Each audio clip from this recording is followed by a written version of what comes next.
So when I got to the point where I was okay with me, then it was easy to share me and have conversations with people. But that took a long time. I was probably, or 30 years old before I was comfortable in an atmosphere that involved a lot of people that were relying on me. So it was a struggle, but I think it paid off.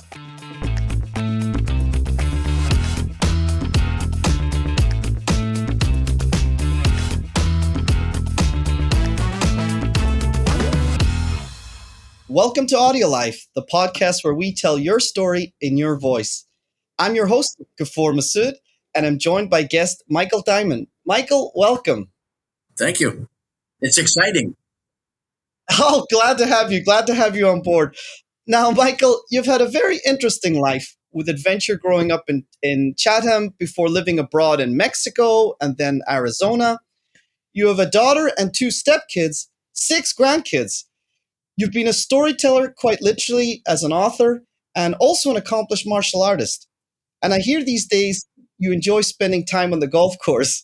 We'll get into that and Not today. much more during. Not today. It's a little cold. We'll get into that and Okay. much more during your AudioLife memoir today. But let me start by asking you, where were you born, and is there a story behind your name? Well, that's a good question. I was born in Chatham, Ontario, Canada on the 15th of November, 1943. My grandparents, my paternal grandparents came from Biddeford, North Devon in England. And I can't recall, well, maybe my mother's mother came from Epping, east of London. But my mother was born in Canada and my father born in Biddeford. I did some research, limited years ago, on the name Dymond, and I didn't come up with much other than I think my grandparents were in the transportation business in Biddeford, and when that sort of made some major changes, they decided to emigrate to Canada, I think in 1928. I can't think of anything significant that I found out about the name Dymond. It's common here in the Americas.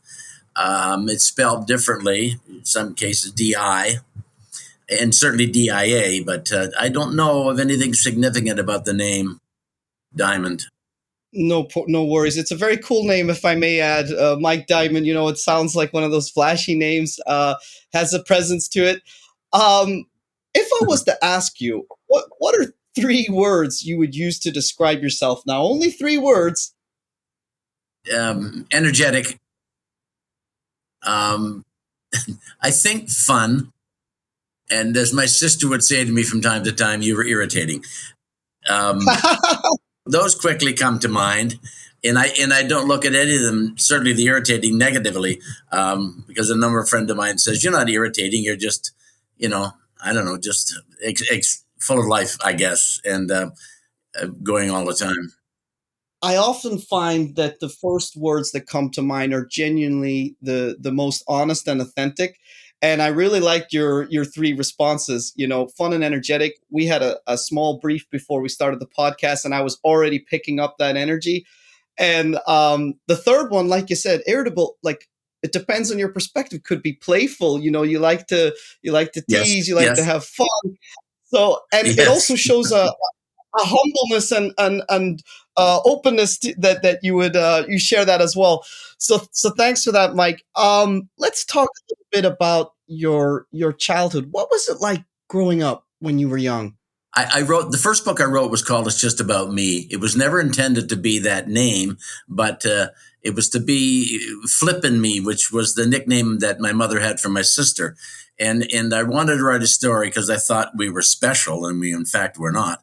I thought that I wanted to write something about two young kids growing up in small town Canada post-war, without a father that war had taken from them.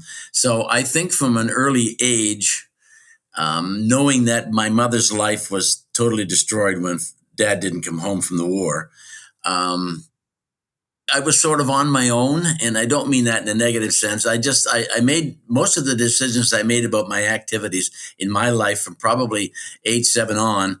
I made. And I remember lots of times asking my mother to do stuff, and she says, "Well, we can't. You'll have to wait and see," or "No." And I never accepted the word no. I just went ahead and did my own thing. So my grandmother on my mother's side would say I ran the streets as a young boy. And in fact, I did. And when I look back at some of the stuff that I was involved in, I'm surprised that I'm alive today. But had a very active, very busy youth. My sister on the other side of the coin sat at home and did mom's bidding and grandma's bidding, and really didn't do much beyond that. But I was very active, and one of the places that I hung out as a kid for years, right through to teaching swimming lessons at the pools in that park, was a small park just a few blocks from my house in Chatham, where I spent my summers. And it was so important to me that I wrote a novel about it. Wow, that sounds like an incredible childhood, and as you mentioned, so important to you that you felt like, compelled to write about it.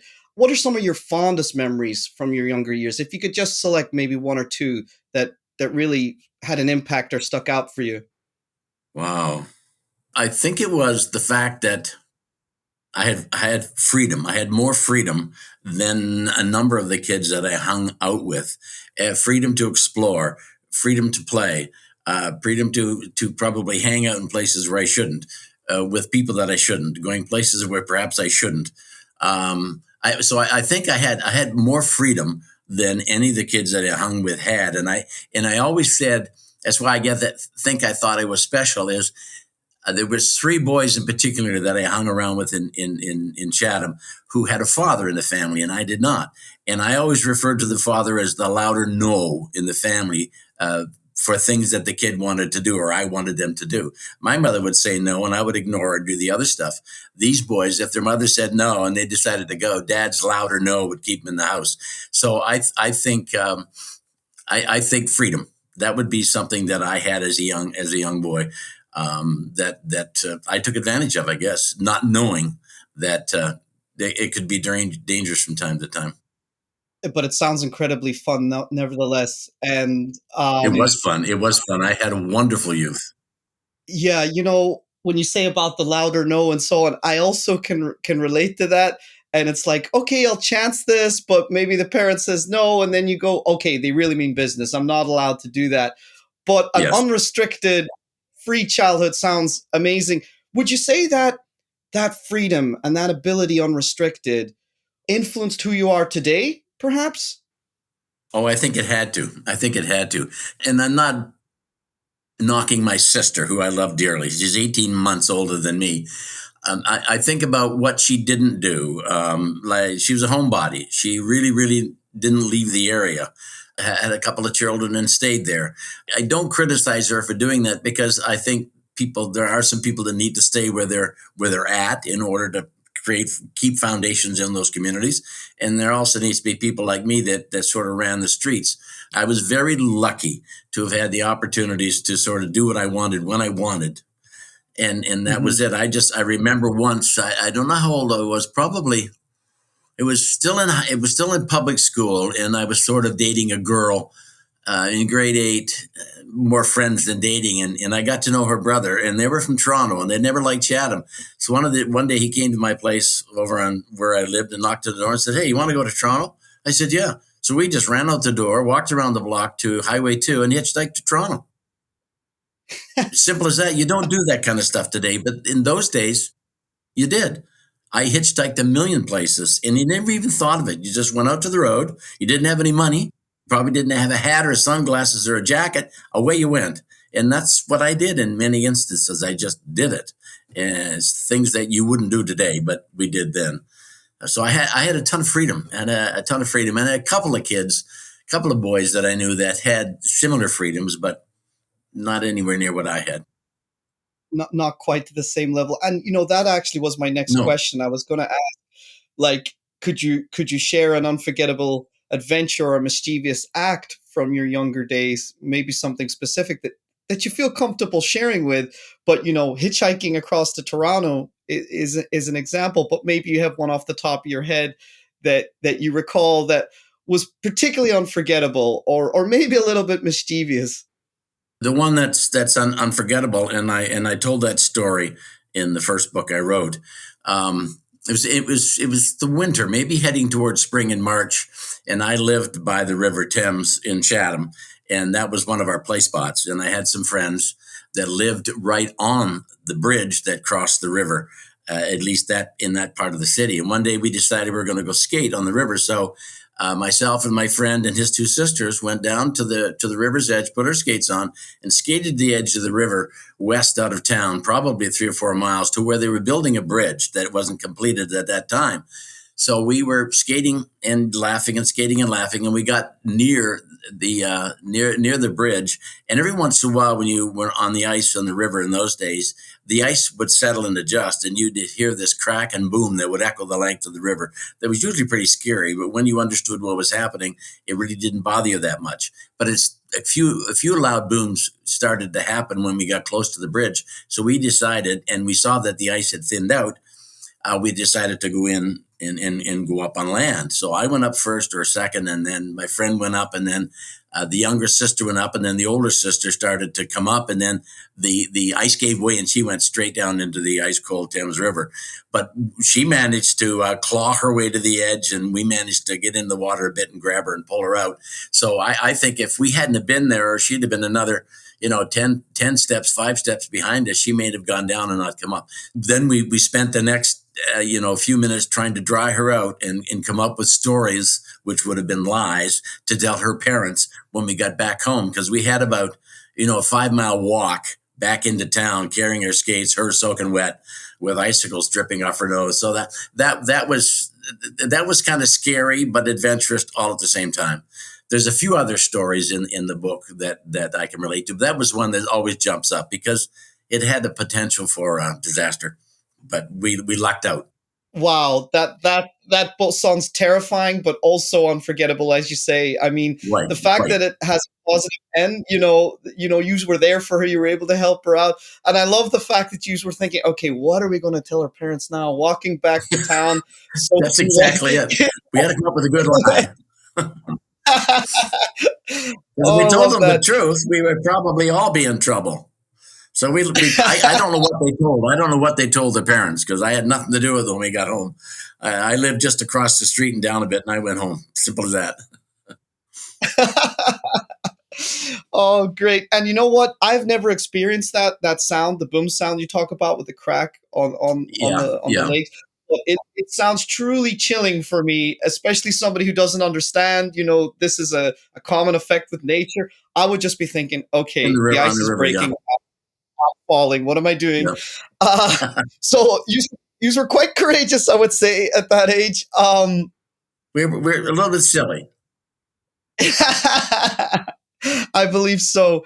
Um, just stepping on a little bit towards your career, you mentioned, you've been writing and you're an author, and we'll touch on that a little bit. But I am curious, what was your first job and how did you land it?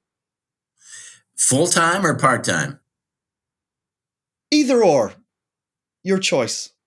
Well, I once I got when I was a kid. Once I got to the age where you could sort of, I don't know, you were reasonably tall enough, strong enough, 13, 14, 15. It was common in Chatham in the summertime to work in the fields, whether you were picking cucumbers or tomatoes, or working in the fields detasseling corn, that kind of stuff. That was probably my first jobs, and probably about the same age. I had two paper routes in Chatham. I delivered the local news, Chatham News, and I also delivered the London Free Press at the time. So I had an early morning paper and a late after dinner paper. In addition to, and that was most of the winter. In the summertime, I think the more exciting jobs were the ones in the fields because you could work 2 or 3 weeks, maybe make what was a lot of money then, $30, $40 to take back to school, and you were a rich guy. So I think in terms of my first jobs would be working in the fields in the summertime around Chatham because that's that whole neck of the woods. This farm country, pure and simple. Beans, corn, tomatoes, got it all.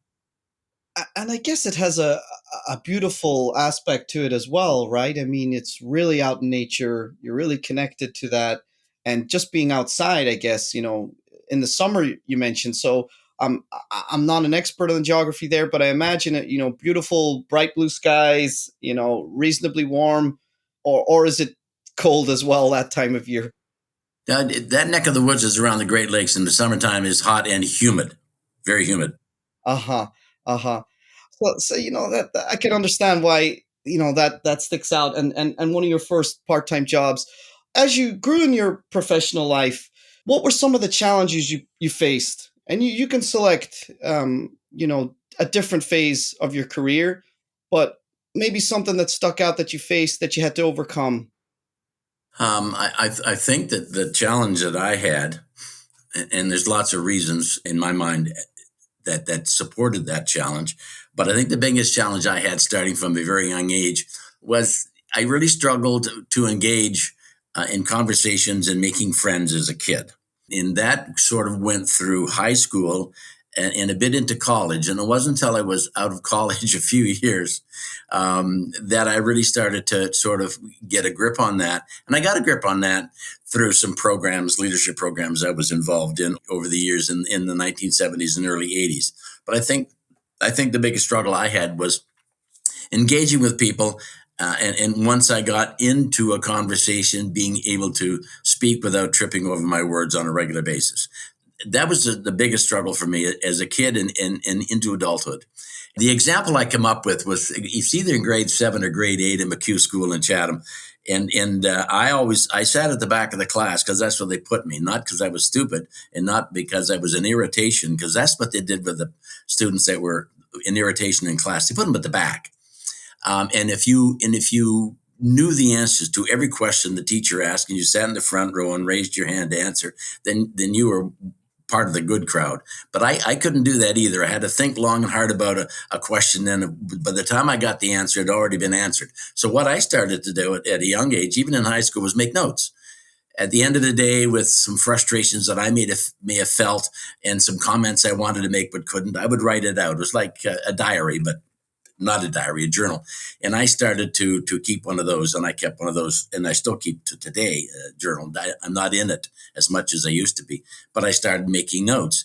And what I did after about 30 years, the second book I wrote called The Sail Needs the Wind, there's a compilation of 30 years of notes that I wrote that I just built on and published a book. So that was my struggle as a kid, engaging, simple as that, with people. And I went into the people Wow. business. So To tell you the truth, Michael, I would not have guessed that based on our conversation, our limited conversation we've had today. It seems like it's effortless and with ease that you engage with other people. So that's really interesting. That's something that you actually had to develop and work on yeah, from child to I adulthood. had to So work on that very hard. I think when it wow. came to the point that I said, okay, this is you, accept yourself as you are and go ahead. So when I got to the point where I was okay with me, then it was easy Mhm. to share me and have conversations with people. But that took a long time. I was probably, or 30 years old before I was comfortable in an atmosphere that involved a lot of people that were relying on me. So it was a struggle, but I think it paid off. I think that's a really insightful value there as well, because I have quite a few friends that are they would classify themselves as very introverted and maybe a little bit socially awkward and so on. But one thing you mentioned there was getting comfortable in your own skin, accepting who you are, Yeah. gave you the ability then to be able to express and share that more easily. So I think that's very insightful, and certainly something I that think I'd be. before that, you're trying to be something you're not. Hmm. And if you're trying Hmm. to be something you're not, you don't know how to do that because you're not it. But once you realized who or what you are and accept it, then it's easier to just, it's like telling a lie. If you never tell a lie, then you never have to try to remember what you said the last time you spoke. No matter how dumb it may sound, just tell them the way it is. It was a long time overcoming, but it worked.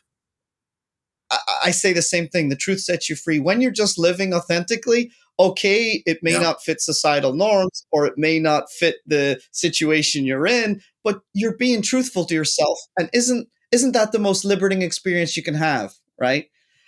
Well, it is. So It is. Once you accept the fact that that's who you are, And I appreciate that in other people too. I want to see people as they are.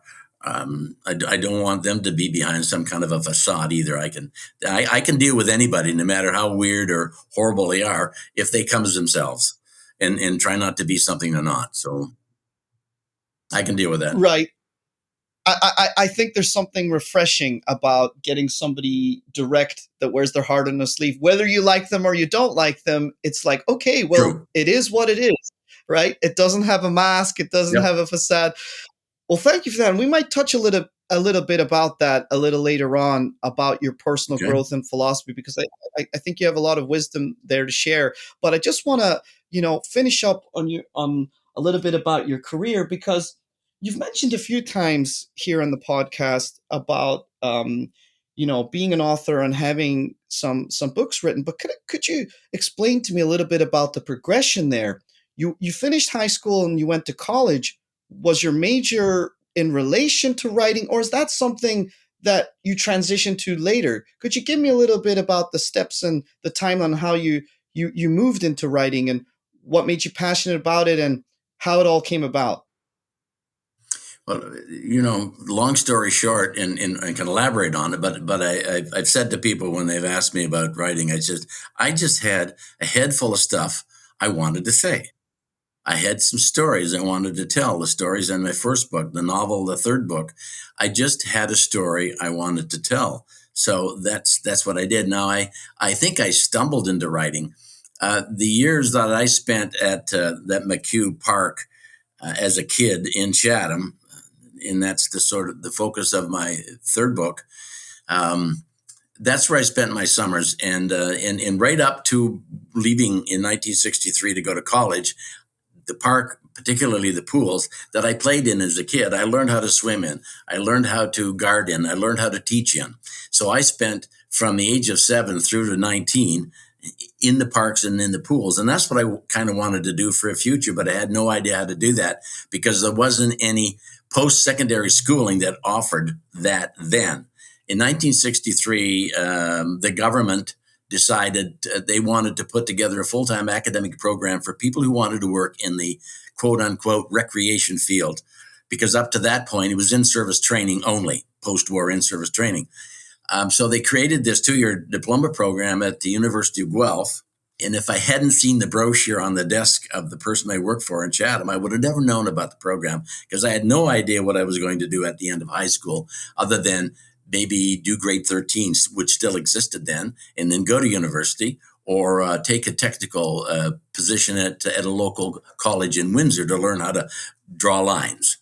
So I found this brochure and I applied and got an interview and got in. So in the fall of 63, I went off to Guelph and did that 2-year program. And then from that point on, I was working in the not-for-profit sector in Toronto, Boys and Girls Clubs. And then I went to a municipal position. And then that's what I did for the next 30 years. And I don't know that that's what that whole process encouraged me to write.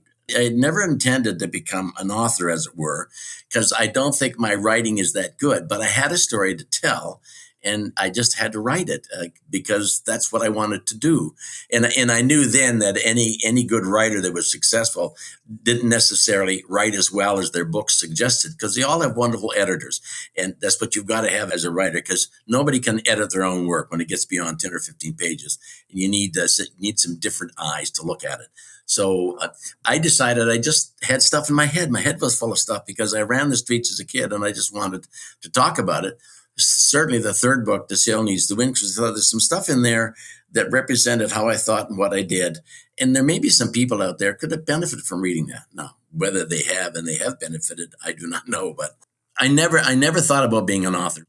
Although, looking back to public school and high school, I never liked multiple choice questions on exams because that you had to remember facts in order to that. I like narratives, so that if they asked a question where I could bullshit them, if you will, then I would talk and talk and write and write and write. And that's what I like to do on exams. And maybe that's was the impetus behind my wanting to tell stories and write books. I'm sure plenty of readers have gained insight and some wisdom. Hopefully, I'm going to check these out after our podcast as well today. Yep. Certainly, certainly excited to read your first book as well, because I think there's going to be a ton of stories from running the streets back in the day. To stealing my So friend's dad's car.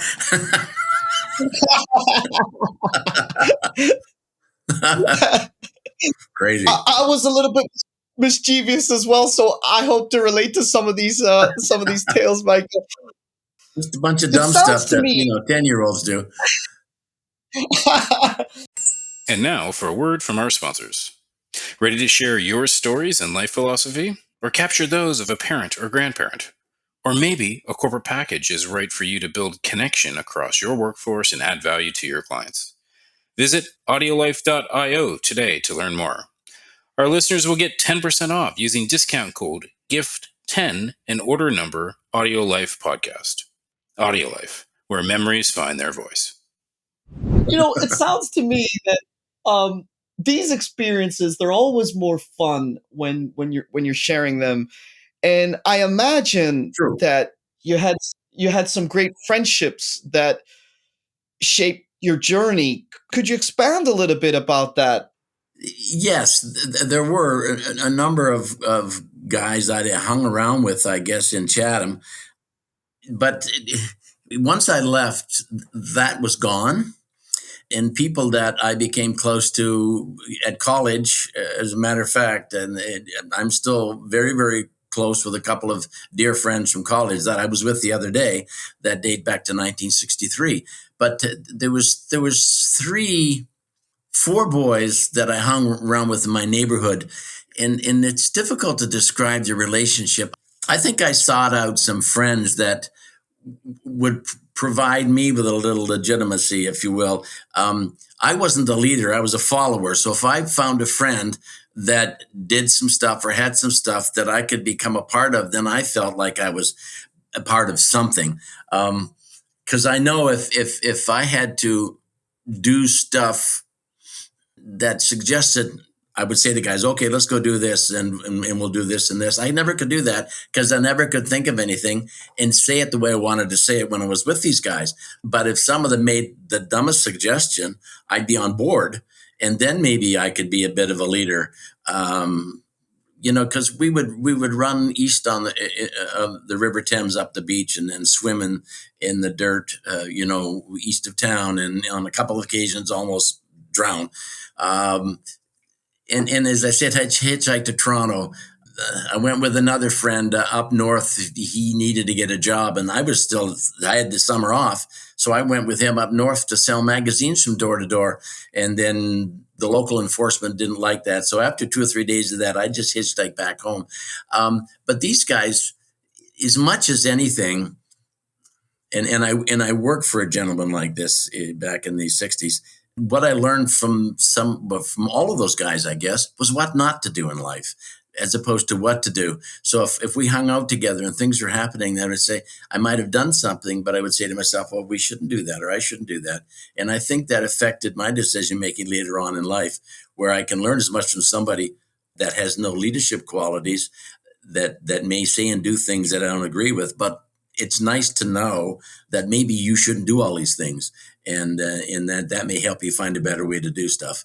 I think the boys I hung around with in Chatham, probably they all had similar issues that I had, and that is engaging with others. And if someone came along that was keen to engage with you, then you just lobbed onto that friend and you never let them go. And if they had something more than you did to offer, you got involved with that too. So we all have friends in life that are hangers on. I think I was a bit of a hangers on. If I found somebody that would tolerate me, then they would be friends. And it didn't matter what we did, probably, or where we went, we became friends. And I had 2 or 3 of those in Chatham. And when I left, that whole notion, that whole idea, that whole way of thinking kind of went away.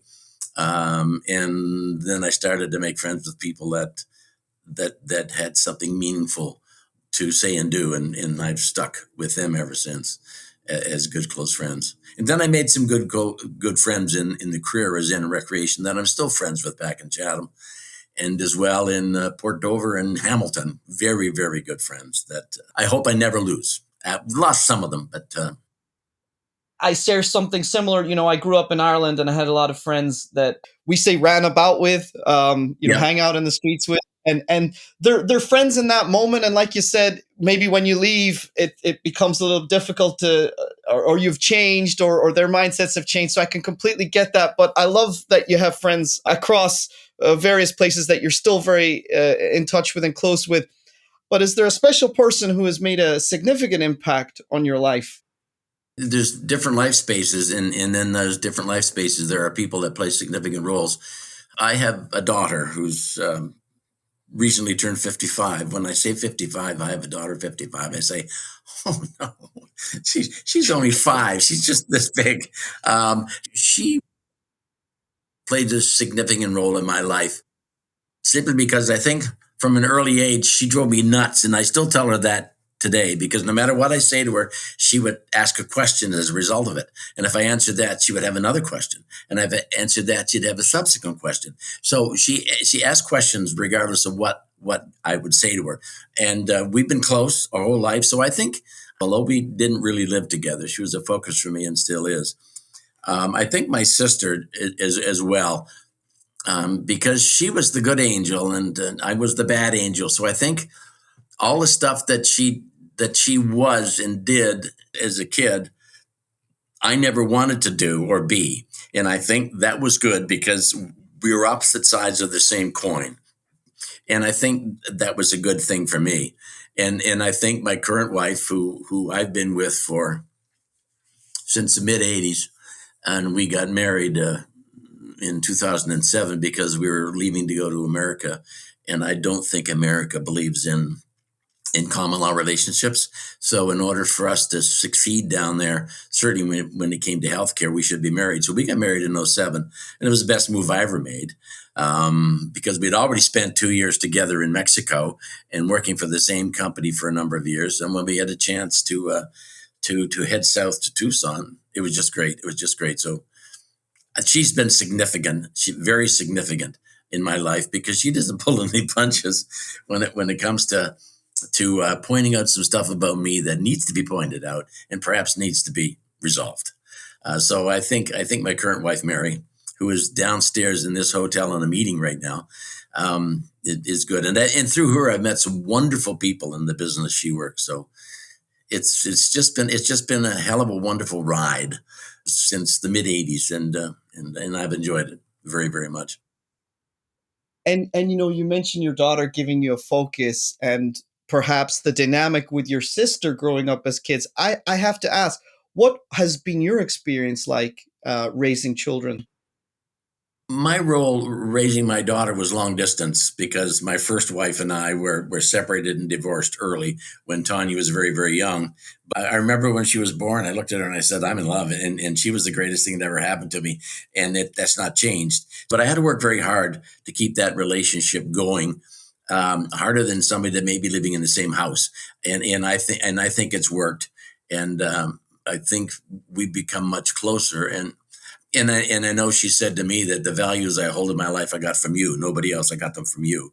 So that makes you feel good as well. So I think different aspects of my life she affected, and different aspects of my life that my current wife affected. And of course, Mary has 2 growing kids as well, a boy and a girl, and I've had a chance to influence them from the age of them being toddlers up, and as much as they've influenced my life.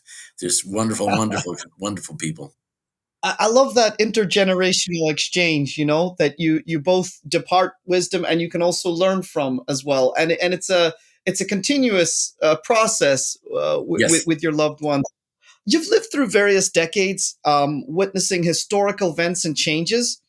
Which events had the most impact on you, or things that really stuck out for you?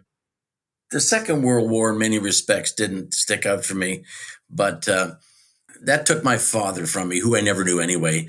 So I think it's easier if you lose someone you've never known than someone you've had a life with and then lost. I think that's a heavier burden to carry.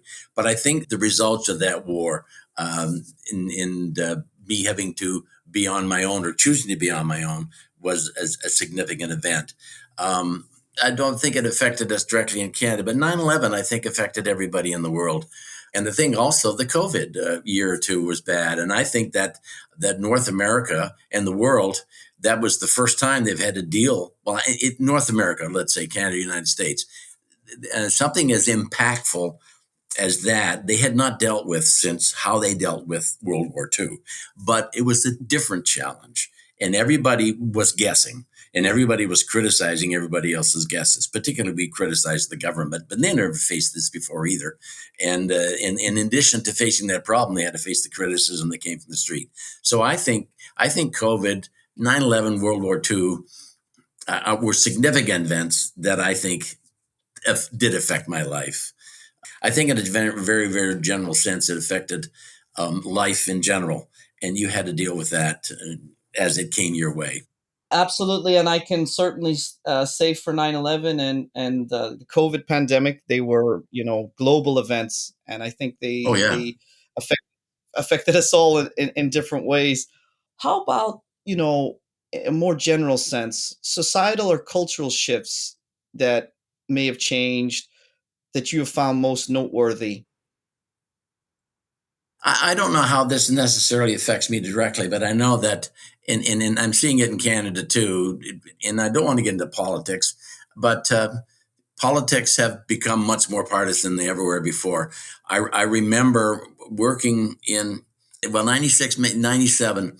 I worked as a returning officer in a poll at an election here in Canada, and I remember people talking about elections earlier than that, where people would make a decision based on what they thought the person could do for them and their community, and they weren't thinking in terms of ideologies in those days. They said, well, this person said he's going to do this, or this person said they were going to do this, and it seemed they have in the past. So let's vote them in to represent our area. And it didn't matter if they were Green Party, conservative, liberal, it didn't matter that at all. They had a job to do, and they were going to do it for that area. I don't see that today. I see people saying, well, they're conservatives, we want nothing to do with them. And I remember my grandmother saying this years and years ago as I was a kid when it came to election time. Well, I'm a conservative. We've always voted conservative, so I'm voted conservative. And I used to shake my head and said, I don't understand that. I couldn't explain it, but I don't understand it. Just because you're doing what you've always done, you're probably just going to get what you've always got. And in some questions, that's not a hell of a lot. So I think that shift to partisan politics, where if you're not on my side of the fence, I don't want anything to do with you, has affected all of us in every aspect of community. Because a lot of communities rely on funding, so from upper levels of government, and I think that does affect it a bit. And this isn't necessarily big either, but I see it too in when I read and listen. There's more people that don't go to church now than there was 50 years ago. And I don't know whether that's a good or a bad thing. I don't know whether they've just decided to find out, about religions, etc., whether God exists or doesn't exist, and have made some decisions on their own. But I think people have pulled away from what I consider a community group, and that is the church. Community group is a religion, the same as the Kinsman and the Rotary. But they all do something good for their community and for their individuals. I just think people are drawing away from to some degree, from I guess the three big monotheisms in society, and sort of being on their own in a religious context.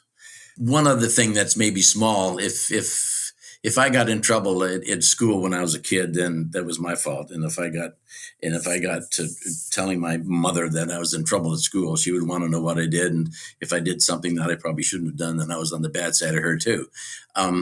I see a lot less of that today. I see if somebody gets in trouble at school, then it's the parent, it's the teacher's fault.